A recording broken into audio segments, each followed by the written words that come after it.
On the show, the place to watch the anti-democratic vanguard of the American right is in state Republican parties and Republican-held state legislatures. Well, today, the Republican Speaker of the House in Wisconsin announced he has hired retired police officers to, quote, investigate the 2020 election. And those investigators will have, quote, a broad mandate to spend about 3 months reviewing all tips and will have subpoena power. Is the latest in a trend of local Republicans starting investigations in order to cast doubt on the 2020 election results, to backfill the facts to fit the big lie about it being stolen when it wasn't. And in Arizona, that farcical and dangerous audit is once again underway after a pause to allow previously scheduled high school graduations in the audit space. And the Republican-led House Appropriations Committee just stripped the Democratic Secretary of State of any role in elections-related litigation. They passed those powers on to the state's Republican Attorney General for the remainder of her term. Next door in Nevada, the local Republican Party censured their own Republican Secretary of State for not finding any evidence of widespread voter fraud.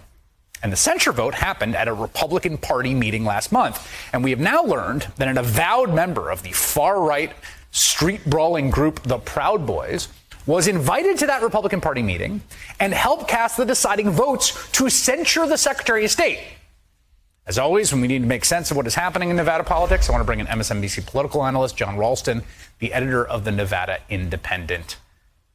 Thank you for being here, John. All right, let's walk me through the chain of events here. You've got a Republican state-elected leader, a state secretary of state, who, somewhat like Brad Raffensperger in a sort of less vocal terms, vouched for the integrity of an election that was actually free and fair and got flack for it. Is that right?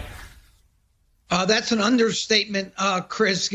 She was sued several times. She was vilified by Republicans. They had before, right after the election, Trump sent Rick Grinnell and Matt Schlapp out here with the former Attorney General Adam Laxalt to spread all kinds of lies about voter fraud. And Barbara Sagaski, who is, as you mentioned, the only statewide elected Republican in Nevada, stood up to them. She was under immense pressure, of course, as the overseer of elections to do something. And the person who was standing next to all of these folks throughout this was the chairman of the state Republican Party. I'm trying to bring this to what's going on now, Chris. Michael McDonald, who is the person who has been accused by the local Clark County Party of allowing these Proud Boys into the Republican meeting, and they are now boasting, although it is not clear to me that their boasts are true, that they were the decisive votes in censuring Sagaski. By the way, Chris, that vote was very close. It was, I believe, 126 to 112. It almost didn't pass, and that's another reason I think that the Proud Boys are boasting that they were the decisive. So the Republican State Party, under the leadership of Michael McDonald, convenes a meeting in which they consider a censure resolution directed, and we've seen this in state party after state party, right? State parties censuring Republican officials who did not overturn democracy and overturn the will of the voters, right? So in Nevada, you've got this one where Michael McDonald convenes. It's a close vote, so it's not like the party's sort of split on this. And the information we have now is that this individual, Matt Anthony, and I want to sort of read a quote of his. Most of the average people out here are starving for some kind of old school tactics that used to go down in this city, because that's what we need right now. We need toughness. We don't need keyboard warriors. We should note that Proud Boys have been involved in physical assaults in a number of places. That guy and his maybe associates were actually at that meeting, and the question is, who invited them there?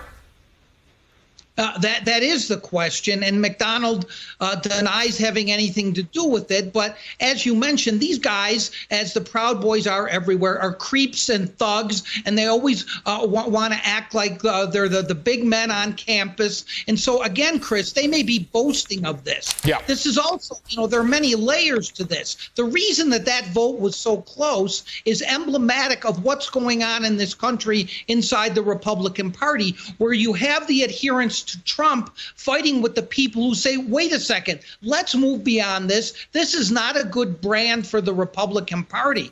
And yet the state Republican Party, led by Michael McDonald, even after Biden was inaugurated, was still filing complaints with the Secretary of State, with Barbara Sagaski. They brought boxes of what they called evidence of 20,000 or so spoiled ballots and all this other nonsense, which Sagaski, again, to her credit, Chris, took weeks to investigate and then essentially came out and said this is utter nonsense. The state Republican Party is still pushing this. And part of what's going on is there are people in the Republican Party, in the Clark County Party, which is Las Vegas, who want McDonald gone because they think he is going to prevent them, and what he is doing is going to prevent them from winning elections. And there are two very important elections in Nevada, as you know, next year, Chris, one for governor and one for U.S. Senate. And the Republicans, the smart Republicans, are very worried about all of this going on now and a continuation